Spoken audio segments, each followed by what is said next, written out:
Okay, this is P.1, the first lesson of the year. It is on set notation, intersections and unions of sets, and some work with algebraic expressions and formulas. This is the assignment.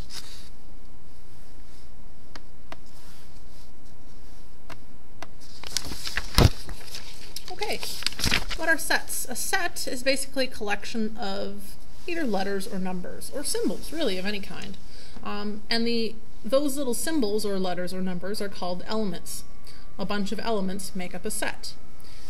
The way that we write down a set in math is we use these special type of brackets that are called braces, and then we list our elements in between. Notice the commas. If you don't put the commas in there, it's not exactly a set. Sometimes our sets don't have any elements in it. We can define a set, but nothing belongs there. In that case, we say that the set is the empty set, and this is the symbol for that. Big zero with a line through it. Now when we want to find an intersection of sets, that's basically using this symbol right here. It looks like an upside down U. It's basically saying, what do these two sets have in common? Obviously they both have a 2. So the answer is the intersection of the set 1, 2, 3 and the set 2, 4, 6 is 2. Or what do these two sets have in common? A, B, E, F, B, F, G. Well, obviously they have both a B and an F. So that's the answer for the intersection. Sometimes they may not have anything in common, so we would say the answer is the empty set.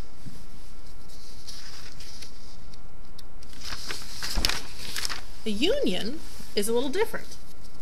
When we are asking for a union, we use a big U, and that simply means to list all the elements that are in both sets. We don't have to list anything twice, however. See, so you notice that the R is in both. We don't have to list it twice. Only once is good enough.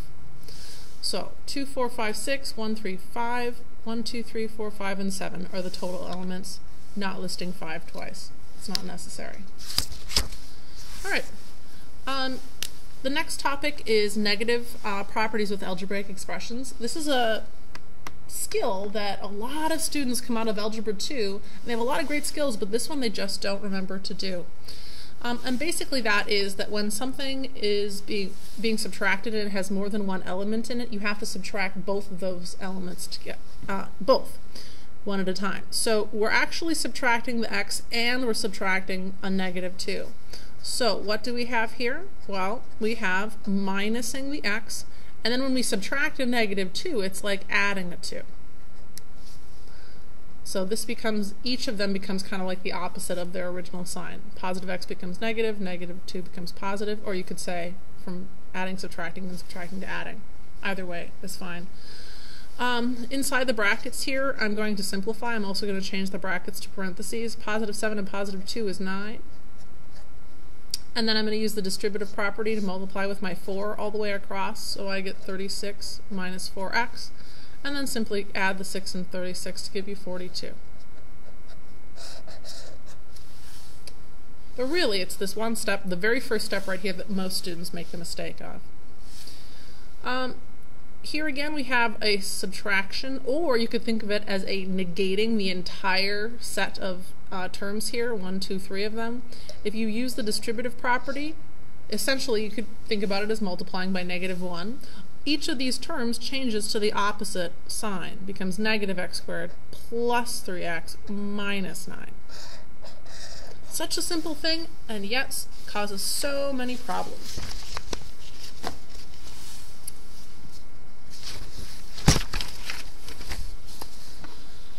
Okay, modeling real data with algebraic formulas. And math equations are often generated to help model real life data. So when we create an equation, we're trying to kind of predict things in the future. So we can take raw data like this. We can take the U.S. gray wolf population in the year 1960, 1970, 1980, and so on, and we can have data points for each one, or values for each one of those things. Now, somebody has looked at this and created this model that's supposed to kind of help us see where this trend of data is going.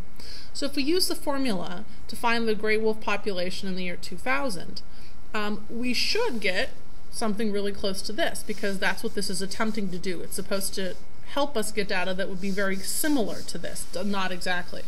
So what they're basically saying is, take this formula and substitute the number for the year 2000. Now, notice that X is the number of years after 1960. This is the tricky part. So how many years is it after 1960 if we're year 2000? That would be an X value of 40. So be very careful how they're defining the X's. It's not necessarily exactly the way that the table has them defined. So as I substitute in my X values up here, I'm going to use the number 40. So if I square 40 first, that's 1600, and then multiply that by 0.72,